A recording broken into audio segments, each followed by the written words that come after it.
সেটা হচ্ছে anti incumbency. দাদা আর পারা যাচ্ছে না। এসআইআর, ইলেকশন কমিশন, বিজেপি, এই তিনটেকে এক বন্ধনীতে ফেলে দেখা হচ্ছে। অভয়ার মৃত্যু বা হত্যা বা ধর্ষণ, এটা কি 2026-এর বিধানসভা নির্বাচনের একটা গুরুত্বপূর্ণ ফ্যাক্টর? যে নাগরিক আন্দোলন বুকে বুলেট নিতে রাজি ছিল, মিউ মিউ করে কিছু বলেন তারা, সবাই রানীর পক্ষে কথা বলেন। মুসলিম সমাজ না, এদের চাইতে বুদ্ধিমান সমাজ খুব কম আছে। অ্যান্ড যদি কনসলিডেট করে থাকে তাহলে টু হোয়াট এক্সটেন্ট? যদি if there is a Hindu counter consolidation, তাহলে ওই 80টার 80টা জিতেও টিএমসি কিচ্ছুটি করতে পারবে না। নমস্কার দর্শক বন্ধুরা, ইমেজ বেঙ্গলে আপনাদের সকলকে স্বাগত।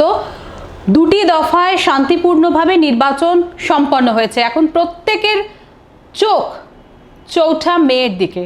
4 মে ফলাফল কি হবে, বাংলার মসনদে কে বসবেন, কতগুলো আসন জিতবেন কোন দল, সেটা নিয়ে চলছে এখন বিভিন্ন ধরনের বিশ্লেষণ। এক্সিট পোলের যে রিপোর্ট, সেই রিপোর্টগুলো থেকে উঠে আসছে এক ধরনের তথ্য, কিন্তু সেগুলোর বাইরে যে সমস্ত ব্যক্তিত্বরা তাদের নিজস্ব অভিজ্ঞতায় একটা সঠিক রাজনৈতিক বিশ্লেষণ কিছুটা হলেও আমাদের কাছাকাছি বলতে পারেন, সেই বিষয় নিয়ে আমরা তাদের সঙ্গে কথা বলছি। আর আমাদের মধ্যে এখন উপস্থিত রয়েছেন প্রবীণ সাংবাদিক, যাকে আপনারা প্রত্যেকেই চেনেন। দীর্ঘ 45 বছরের বেশি সময় ধরে যিনি এই সাংবাদিকতার পেশায় সরাসরি যুক্ত, সুমন চট্টোপাধ্যায়। নমস্কার দাদা, প্রথমেই আপনাকে ইমেজ বেঙ্গলে স্বাগত। Thank you. দীর্ঘ 45 বছরের বেশি সময় ধরে সাংবাদিকতার সঙ্গে যুক্ত। যদি আমি সালটা ভুল না বলি, 1981 সাল থেকে আপনার সাংবাদিক জীবনের সূচনা। তো সেই জায়গা থেকে দাঁড়িয়ে অনেকগুলো নির্বাচন আপনি কভার করেছেন। এই এত বছর থাকলে কভার করতেই হবে। তো সেই জায়গা থেকে দাঁড়িয়ে এই যে বর্তমান পরিস্থিতি, মানে আজকে যে 2026-এর এই বিধানসভা নির্বাচন, কে জিতবে আর কে হারবে, বাংলার মসনদে কে বসবে। মমতা বন্দ্যোপাধ্যায় তিনি একটি ভিডিও বার্তায় জানিয়েছেন যে 230টির বেশি আসন নিয়ে তিনি ক্ষমতায় আসছেন। অন্যদিকে বিজেপির নরেন্দ্র মোদী তিনিও বলেছেন যে এবারে বিজেপি ক্ষমতায় আসছে। অন্যদিকে এক্সিট পোলের বিভিন্ন ধরনের রিপোর্ট আমাদেরকে স্বভাবতই বিচলিত করছে। এই জায়গা থেকে আপনার অবজারভেশনটা কি, আপনার কি মনে হচ্ছে? না, প্রথমেই বলি যে আমার এক্সিট পোলের ফলাফল দেখে আমি আদৌ বিচলিত বোধ করছি না। কেননা এক্সিট পোল এখন ভারতবর্ষের নির্বাচনের একটা কি বলবো, একটা খুবই অনভিপ্রেত অনুষঙ্গ হয়ে দাঁড়িয়েছে। এটা কেন করা হয়, কাদের বোকা বানাতে, এখন সেই নিয়েই অনুসন্ধান হওয়া উচিত। তার কারণ এক্সিট পোলের যা রেকর্ড আমরা দেখেছি অতীতে, একসময় যখন এই সেফোলজি বিষয়টা যারা জানতেন তারা এটা করতেন, তখন একরকম ছিল। এখন এমন সব সমীক্ষক দলের নাম প্রতিবারই দেখতে পাই ভেসে আসে। তারা কারা, তাদের কি এক্সপার্টিজ, কি sample size, how do they identify the constituencies, কোনোটাই আমি জানি না। কিন্তু এটা একটা বিজ্ঞান, এবং সেই বিজ্ঞানটা আরও 5টা বিজ্ঞানের মতো করে রপ্ত করতে হয়। সেটা প্রখর অনুশীলন এবং রাশিবিজ্ঞান সম্পর্কে একটা মোটামুটি দক্ষতা অর্জন না করলে পারা যায় না। সুতরাং it has now become Wars than a joke. এটা নিয়ে আমি ভাবিত নয়। এতে কি হয় জানো তো, বাংলায় একটা কথা আছে, লাগে তাক না লাগে তুক। ঝড়ে বক মরবে, কোনো না কোনো ফকিরের ঠিকই কেরামতি বাড়বে, সে বলবে উই সেড সো। বাট ওটা ঠিক লটারিতে টিকিট কেটে কেউ ভাগ্যবান হয়, কেউ নিঃস্ব হয়, এটা অনেকটা তাই। একেবারেই। কিন্তু তবুও মানে আমি এক্সিট পোলের রিপোর্টগুলোকে সব দূরে রাখলাম, বাদ দিলাম। আপনার কি মনে হচ্ছে, এবারে তো অনেকগুলো ফ্যাক্টর উঠে আসছে, তার মধ্যে প্রধান ফ্যাক্টর যদি বলি তাহলে হচ্ছে এসআইআর। দ্বিতীয় যদি বলি তাহলে অ্যান্টি ইনকামবেন্সি ভোটের একটা প্রসঙ্গ উঠে আসছে। তৃতীয়ত একটা অর্থনৈতিক প্রসঙ্গ উঠে আসছে, যে দীর্ঘদিন ধরে যে 15 বছরের কিছুটা পর থেকে যে লক্ষ্মীর ভাণ্ডার, স্বাস্থ্যসাথী, সবুজ সাথী, একাধিক প্রকল্প যেগুলোর দ্বারা মানুষ উপকৃত হচ্ছে সেগুলো উঠে আসছে। অন্যদিকে বিজেপি আসবে কি না সেটা নিয়ে যখন একটা প্রশ্ন উঠছে, তখন একটা ধর্মভিত্তিক দলের বিষয়েও একটা সূচিবায়গ্রস্ততা সেটাও মানুষের মধ্যে আছে কি নেই সেটা নিয়ে একটা প্রশ্ন উঠছে। এই যে 4টে ফ্যাক্টরের কথা আপনাকে আমি বললাম, এই 4টে ফ্যাক্টরের মধ্যে আপনার কি মনে হয় যে কোন ফ্যাক্টরটা শক্তিশালী হতে পারে? সবচেয়ে ইম্পর্টেন্ট ফ্যাক্টর, যেটা বাকি 3টে ফ্যাক্টরের ওভাররাইডিং একটা ফ্যাক্টর, সেটা হচ্ছে অ্যান্টি ইনকামবেন্সি। এবার দাদা আর পারা যাচ্ছে না। এই কথাটা যিনি বলছেন তিনি হিন্দুও হতে পারেন, তিনি মুসলিমও হতে পারেন, তিনি আরএসএস পন্থী হতে পারেন, আরএসএসের চরম বিদ্বেষী হতে পারেন, এবং তিনি বড় সাহেব হতে পারেন কোনো কোম্পানির, আবার একেবারে নিম্নস্তরে করণীয় হতে পারে। যখন মানুষের একটা সরকার সম্পর্কে প্রথমে বিরক্তি, তারপরে প্রবল বিরক্তি, তারপর একটা টিপিং পয়েন্ট এসে যায় যেখানে মানুষ মনে করতে শুরু করে যে ভাই কপালে যা আছে থাক, ও আমার আধার ভালো। ঠিক আছে, রবীন্দ্রনাথের গানে আছে না, আলোকে যে লোভ করে খায় সেই কুয়াশা, ও সেই কুয়াশা সর্বনেশে আধার ভালো। সুতরাং কুয়াশার মধ্যে আমরা এখন বাস করছি, কিন্তু এই কুয়াশা আমরা চাই না। আমরা একটু, যদি এর পরিবর্তে আধার আসে তাহলে আধারই আসুক, কিন্তু আধার থেকে একটা আলোর রেখা দেখা দেবে। আমার ধারণা সবচাইতে ওভাররাইডিং ফ্যাক্টর হচ্ছে আর পারা যাচ্ছে না। এটাই এই নির্বাচনের লিটমোটিভ বলে আমার মনে হয়, এবং এই ফ্যাক্টরটার কাছে তাত্ত্বিক লেভেলে অনেকেই অনেক কথা বলবেন। এসআইআর এফেক্ট, অনেকে বলবেন বাঙালি কখনো ধর্মের লাইনে ভোট দেয়নি, আবার অনেকে বলবেন যে আরও নানা রকম তত্ত্ব বলবেন। এখন দেখো, একটা জিনিস মনে রাখবে সবসময়, সাংবাদিকতা করো আর যাই করো, প্রত্যেকেই তার নিজস্ব একটা প্রিমেডিটেটেড দৃষ্টিভঙ্গি আছে, যে someone does not want X to come to power, just as someone else does not want Y to come to power. এবং তারা সবসময় সেই বায়াসটাকে একটা ইন্টেলেকচুয়ালিজম বা নানা রকমভাবে ঘোমটা পরিয়ে বা চাদরে মুড়িয়ে প্রেজেন্ট করেন। কিন্তু আমরা যারা দীর্ঘদিন ধরে এই পেশার সঙ্গে আছি, তখন আমরা প্রথমে যেটা বোঝার চেষ্টা করি যে কে বলছে সেটা তো ইম্পর্টেন্ট, কেন বলছে সেটাও একই সঙ্গে জানাটা ইম্পর্টেন্ট। ফলে এই ফলাফলের পর একটা ওপিনিয়ন, আগে থেকেই একটা ন্যারেটিভ কিছু মানুষ তৈরি করছিলেন যারা প্রচণ্ডভাবে বিজেপি বিদ্বেষী, এবং এরা মনে করেন হয়তো টিএমসির চাইতেও বিজেপি খারাপ। তারা যে ন্যারেটিভটা চালু করছিলেন সেটা হচ্ছে যে বাংলায় এবার এসআইআর বিরোধী, যেন এসআইআর হচ্ছে সবচেয়ে ইম্পর্টেন্ট ফ্যাক্টর, যার বিরুদ্ধে বাংলার মানুষ একেবারে গর্জে উঠবেন বলে প্রস্তুত হয়ে আছেন। খালি হুইসেল একবার পেলেই হলো, দৌড়ে যাবেন ভোট কেন্দ্রে, ভোট দেবেন, আবার টিএমসিকে ড্যাং ড্যাং করে ফেরত আনবেন। এসআইআর, ইলেকশন কমিশন, বিজেপি, এই তিনটেকে এক বন্ধনীতে ফেলে দেখা হচ্ছে। এর মধ্যে যে কোনো সত্যতা নেই তা আমি বলছি না, অবশ্যই হয়তো আছে, কিন্তু আমি মনে করি it is a side show. তাই তো, একটা যখন বড় শো হয় দেখবে তার পাশাপাশি কিছু সাইড শো হয়। এগুলো হচ্ছে সাইড শো, এবং এগুলো আমার ধারণা নিজেদের ন্যারেটিভকে প্রতিষ্ঠিত করার জন্য এটাকে একটা বিশ্বাসযোগ্য তত্ত্ব হিসেবে মানুষের সামনে প্রতিষ্ঠা করা, সেই অধিকার তাদের অবশ্যই আছে।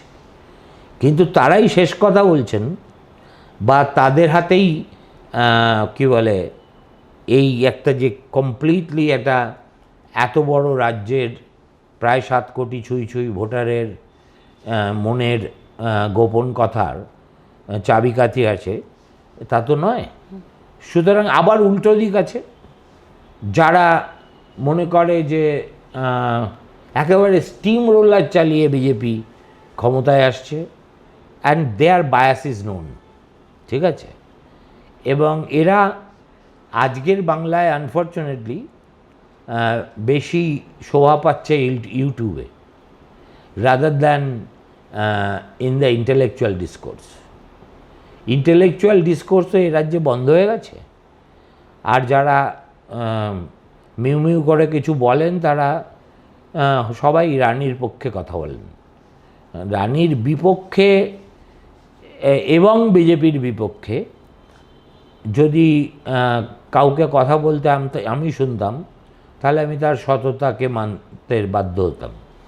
কিন্তু অনেক সময় অনেককে দেখি যারা মুখে বলেন রানীর বিপক্ষে এবং বিজেপির বিপক্ষে, কিন্তু সেখানে মাত্রাটা বিজেপির বিপক্ষে অনেক বেশি ইয়ের পক্ষে। ওটা বলতে হয়, নইলে নিজের নিউট্রাল অবস্থানটা ইয়ে করা যায় না।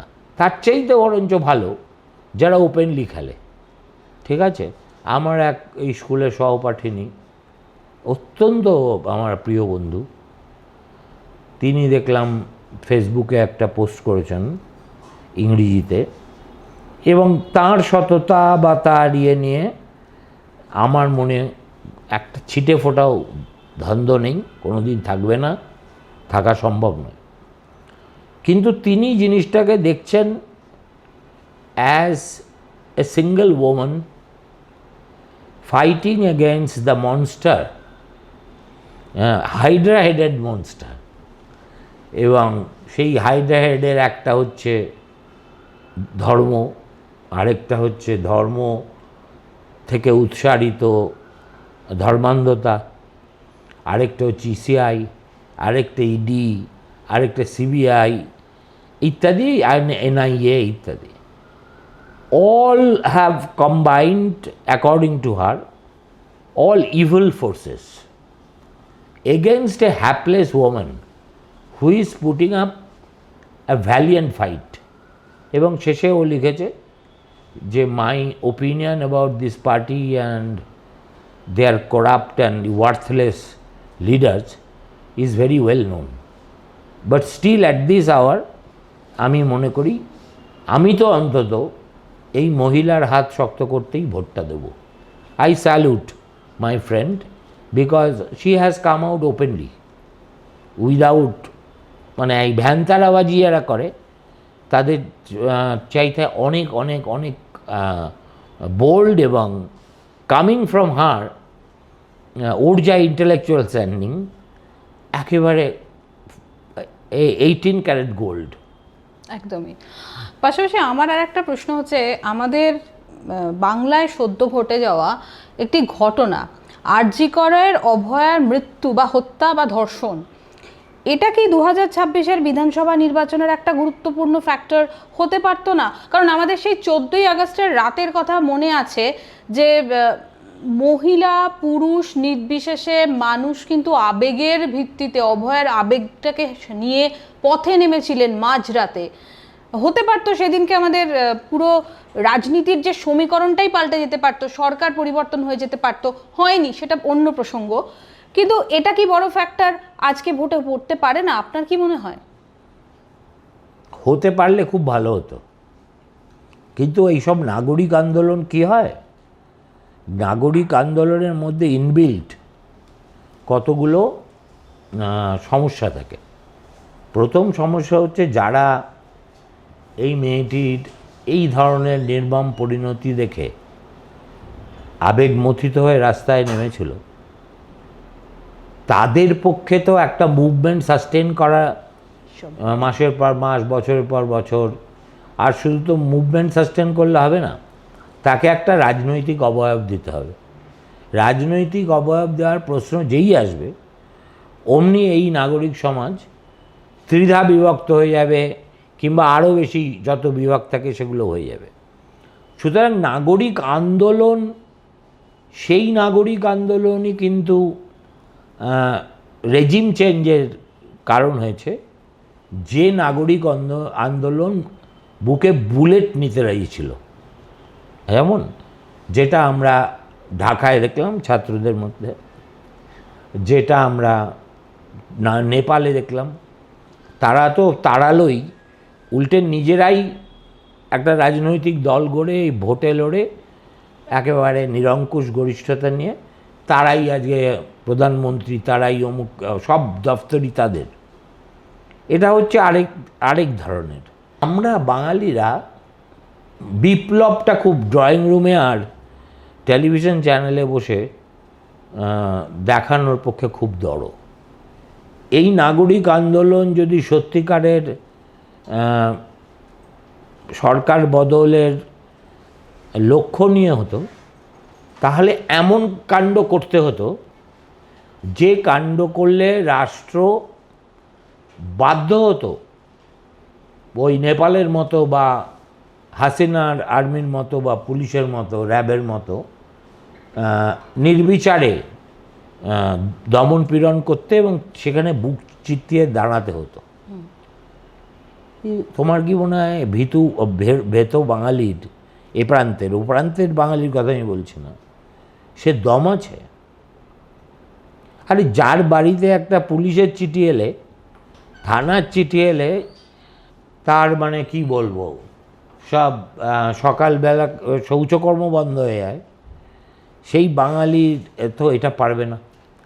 সুতরাং এই যে নাগরিক আন্দোলনের অসারতা, সেই অসারতা একজন দুধের রাজনীতিক হিসেবে মমতা কিন্তু বুঝতে পেরেছিলেন। অতএব উনি শুরুর দিকে একদম খুব মোলায়েম মাসিমার মতো আচরণ করেছেন, ছাত্রদের ডেকেছেন, নানা রকম মিথ্যে প্রতিশ্রুতি দিয়েছেন, যারা একটাও এখনো পর্যন্ত হয়নি, কেননা ছাত্ররা নেতৃত্ব দিচ্ছিল। তারপরে ছাত্রদের মধ্যে বিভাজনটাকে বাড়িয়ে দিয়েছেন, এসইউসি বনাম নকশাল, তারপরে তাদের গায়ে চোর আখ্যা দিয়েছেন, কি তহবিল নিয়ে কী সব তারা করেছে নাকি। আর ইন দ্য প্রসেস যেটা হয়েছে, যে গোটা নেতৃত্বটা একেবারে ছিন্ন ভিন্ন হয়ে গেছে। আর তারপরে শুরু হয়েছে আসল মমতাময়ীর নির্মমতা। যারা যারা ওই আন্দোলনে ফোরফ্রন্টে ছিল, তাদের কাউকে ইয়েতে কী বলে, গাজলে বদলি করে দিয়েছে, কাউকে কোথাও, কাউকে কোথাও। এই তো বিরক্ত হয়ে অনেকের তো চাকরি ছেড়ে দিল, যে একজন ওর আন্দোলনের মুখ ছিল। সুতরাং একটা দুর্বিনীত সরকারকে ফেলতে গেলে যে চরম মূল্য দেওয়ার প্রস্তুতি লাগে, মানসিক দৃঢ়তা লাগে, সেটা আমাদের, এটা তো যুব সমাজ করে। আমাদের যুব সমাজ মোটামুটি নিজেকে নিয়েই এত ব্যস্ত, আমার কি হবে। In case of Bengal nothing of the sort happened. 2011 সালে যখন সরকার পরিবর্তন হচ্ছে, ঠিক তার আগের যে পরিস্থিতিটা আমরা যদি চিন্তা করি, সিঙ্গুর, নন্দীগ্রাম, জ্ঞানেশ্বরী, এবং তার পাশাপাশি 26 দিনের মমতা বন্দ্যোপাধ্যায়ের অনশন, স্ব ক্ষেত্রে পরিচিত ব্যক্তিত্ব, আমি বুদ্ধিজীবী বলবো না, স্ব ক্ষেত্রে পরিচিত ব্যক্তিত্ব যারা, তাদের যে একটা ওই পরিস্থিতিটাকে কেন্দ্র করে একটা সবসময় কিছু একটা ঘটছে, এই ঘটনাটা কিন্তু সেই পরিস্থিতি থেকে আজকের দিনে, মানে এই 15 বছরে তো অনেক ঘটনা ঘটে গেছে। এত ছেলে মেয়ের চাকরি গেছে, অভয়ের মতো ঘটনা ঘটেছে, সেগুলো কি নাড়া দেয়নি তাদেরকে সেভাবে? নাড়া দেওয়া এক জিনিস, আর তারা এগিয়ে এসেছেন কি সেইভাবে? একটা অভয় ছাড়া আর কোনো কারোর ইস্যুতে এগোন নেই। কোথায় এগিয়েছেন তুমি বলো? কোন ঘটনাটায় তুমি একটা সম্মিলিত নাগরিক প্রতিবাদ ইয়েতে গিয়েছে, নন্দীগ্রাম, সিঙ্গুর। আর তারপরে মস্ত বড় ঘটনা যেটা হুইচ শুক দ্য কনসিয়েন্স অফ বেঙ্গল হচ্ছে আরজিকর। আর 2011-এ আমি তো বলি যে ওই 26 দিনের অনশন ফনশন কোনো ফ্যাক্টর না, ঠিক আছে। বুদ্ধদেব ভট্টাচার্য ওয়াজ responsible for changing the face of Bengal. He was also responsible for rebirth of Mamata Banerjee as an opposition leader. এইসব কী হয় জানো তো, যারা এই রাশি টাশিতে বিশ্বাস করে, হাতে আংটি ফাংটি পরে, তারা দেখবে অনেক সময় বলে কনস্টেলেশন অফ ফোর্স। এখন আর তোমার খুব খারাপ সময়, কেননা শনি কেতু, হ্যাঁ, কোনোটা নবমে ঢুকেছে, কোনোটা একাদশে ঢুকেছে, না কোথায় ঢুকেছে, বিভিন্ন জায়গায় ঢুকে তারা তোমার দিকে এমন বীভৎসভাবে তাকাচ্ছে যে তুমি কিন্তু বাপু সাবধানে দেখো, ঠিক আছে। এটাতে বিশ্বাস করে এরকম 10 জনের মধ্যে 9 জন লোক আছে। হ্যাঁ, কেউ বলবে রাহুর দশা, কেউ বলবে শনির দশা, কেউ বলবে 7.5 হয়েছে তোমার, শনি এখন 7.5 বছর তোমার ঘাড় মটকাবে, অতএব এই 7.5 বছর তুমি বাবা কিছু করো না। তো এটা অন্ধবিশ্বাস, ইট হ্যাজ নো ভ্যালু। অনেকে ভাবে কি astrology is a science, bunkum. Astronomy is a science, astrology is not a science. Astrology is essentially a matter of faith. এখন there is no quarrel with faith. মানুষের বিশ্বাস একদিকে থাকে আর যুক্তি আরেক দিকে থাকে, বিজ্ঞান একদিকে থাকে, বিশ্বাস আরেক দিকে থাকে। প্রশ্ন হচ্ছে তুমি কার দিকে অপ্ট করবে। তো এটা অনেকটা সেই রকমই ব্যাপার, এর বাইরে আর কি বলবো বলো। মুসলমান ভোটার যারা, আমরা যখন গ্রাউন্ড লেভেলে ভোট প্রচারের কভারেজ করতে গিয়েছিলাম, সেখানে কিন্তু মুসলমান ভোটার যারা, তাদের মধ্যে একটা মিশ্র প্রতিক্রিয়া দেখতে পেয়েছিলাম। এরকমই নয় যে মুসলমান সম্প্রদায়ের মানুষ বলে তিনি তৃণমূল কংগ্রেসকে কিন্তু সাপোর্ট করছেন। তাহলে যে সমস্ত মানুষজনেরা তৃণমূল কংগ্রেসকে সাপোর্ট করছেন না মুসলমান সম্প্রদায়ের, তারা কোন দলে ভোট দিতে পারে বা ভোটটা কোন দিকে সেক্ষেত্রে যেতে পারে? তারা তো বিজেপিকে ভোট দেবে না। প্রথম কথা হচ্ছে মুসলিম সমাজ না, contrary to our opinion or assessment of them,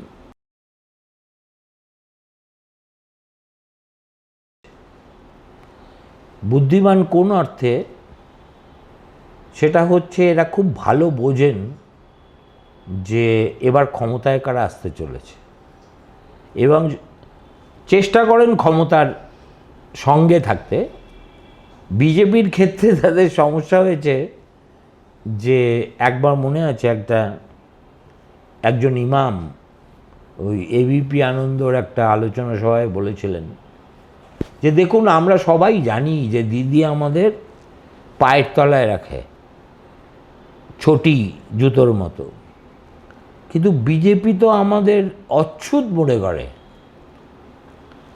ফলে কি হয়, ফলে evil and lesser evil, bigger evil, lesser evil, এই তত্ত্বটা মুসলিমদের মধ্যে কাজ করে। হ্যাঁ, এই বিষয়ে কোনো সন্দেহ নেই।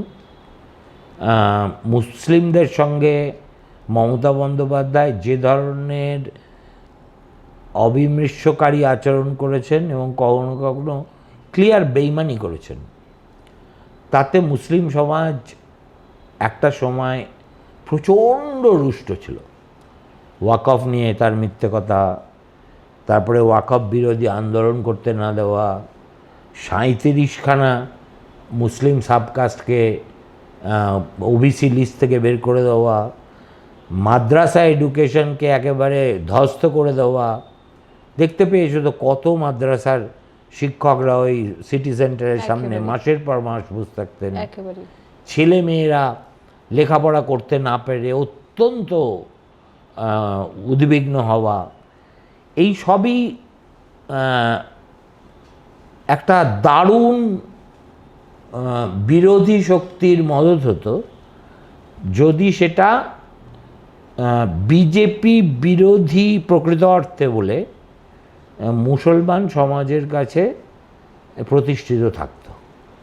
এমন নয় যে পশ্চিমবঙ্গে সেরকম দল নেই, কংগ্রেস আছে, সিপিএম আছে, অল লেফট পার্টিজ আছে, কিন্তু তাদের জয়ের সম্ভাবনা খুব ক্ষীণ।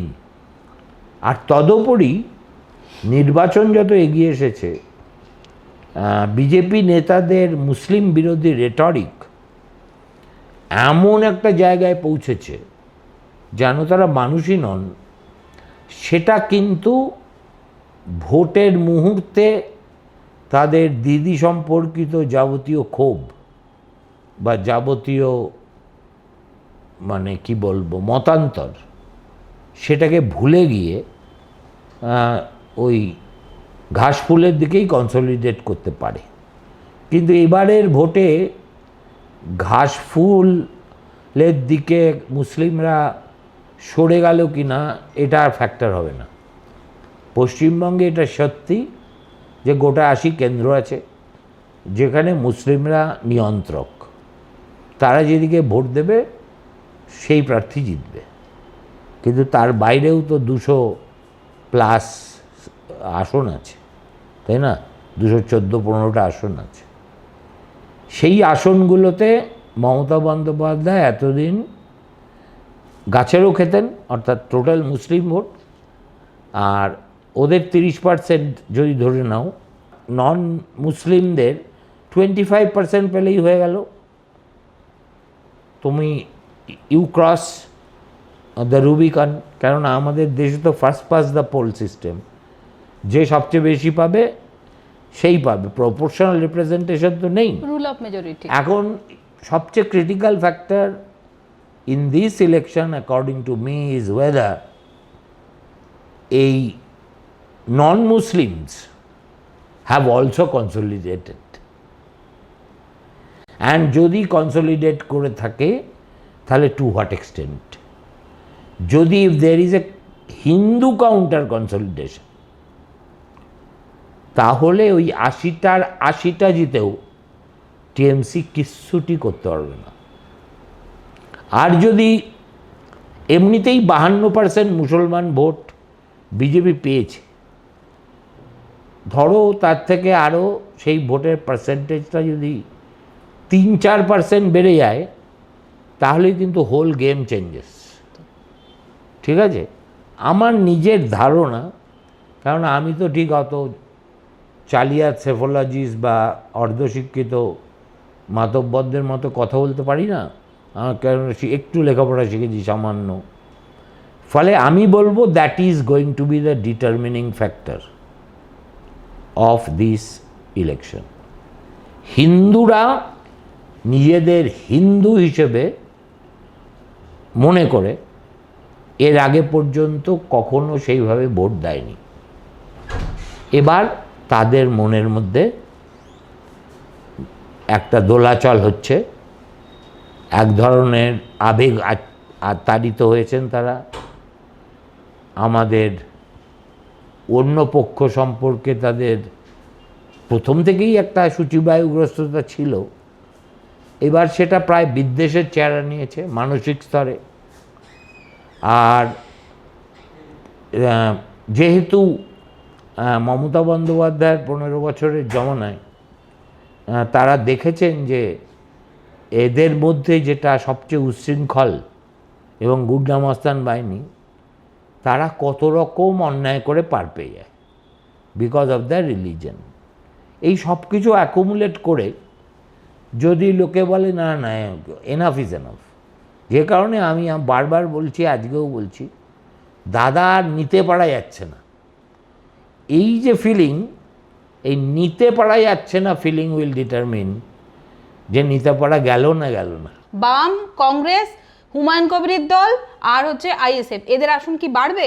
আপনি এটা বলুন। কংগ্রেসের বাড়ার কথা, দেখো এরা এমন একটা জায়গায় আছে, বিশেষ করে বাম আর কংগ্রেস, এক হলেও সেটা বাড়া, 100% বাড়া, বিকজ ওদের বেস লাইন হচ্ছে 0। একদম তাই তো।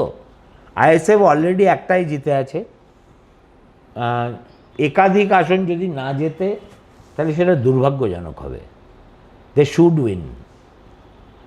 জাস্ট অ্যাজ লেফটও 2-1টা আসনে উইদিন স্ট্রাইকিং রেঞ্জ আছে, যেমন মুর্শিদাবাদের জলঙ্গি, যেমন উত্তরপাড়ায় মীনাক্ষী, কিন্তু ওই আলটিমেটলি কী হয় জানো তো, বলে না যে ভগবান জিসকো দেতে হয় ছাপ্পড় খুলকে দেতে হয়, আর যাকে দেয় না তাকে কৌপিন পরিয়ে রেখে দেয়। এদের অবস্থা মানে এইরকমই ব্যাপার। অনেক ধন্যবাদ দাদা আমাদের সময় দেবার জন্য। আমরা প্রত্যেকেই তাকিয়ে আছি 4 তারিখের দিকে, কিন্তু তার আগে আমরা মোটামুটি একটা রাজনৈতিক বিশ্লেষণ পেলাম। আশা করি এই রাজনৈতিক বিশ্লেষণ নিয়ে আমরা আরও কিছুটা দূর এগিয়ে যেতে পারবো। দাদাকে ধন্যবাদ আমাদের সঙ্গে সময় দেবার জন্য। নমস্কার সকলকে, ভালো থাকবেন।